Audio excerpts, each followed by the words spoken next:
gining ingon nila og biblical po ni siya kung kontento ra kasi mong kinabuhi is dili gid kabayran ang kalipay. Kung kontento kasi mong life na ka peace of mind, kung kontento kasi mong kinabuhi lami andagan sa imong pamilya, kabalo kag ngano.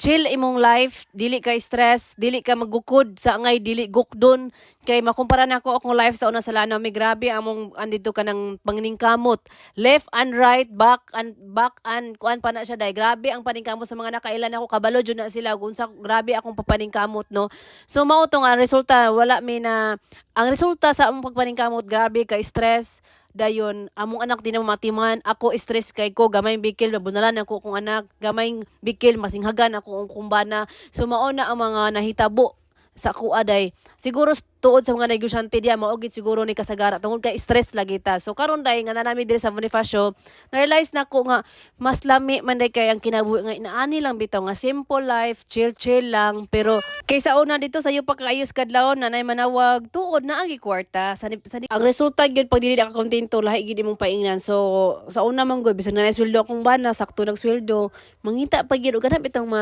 presa na ako sa kuano marami paging paningkamot ang resulta wala din na mao so tuod so okay ra man gyapon ang inana pero dapat ilugar ginato i-plaster ang tanan dili ingon na dili pwede nga maapektuhan ang ato ang mind atong peace of mind ang ato ang pangunahuna ang ato ang lawas ang ato ang mga partner sa kinabuhi ug atong mga anak kay once nga stress ta kay gamayng bigil ana gubot gyud siya so mao na ang ako ang mga sa kuha lang pod niha sa kuha lang ni nga part sa akong life so mao na to thank you for watching.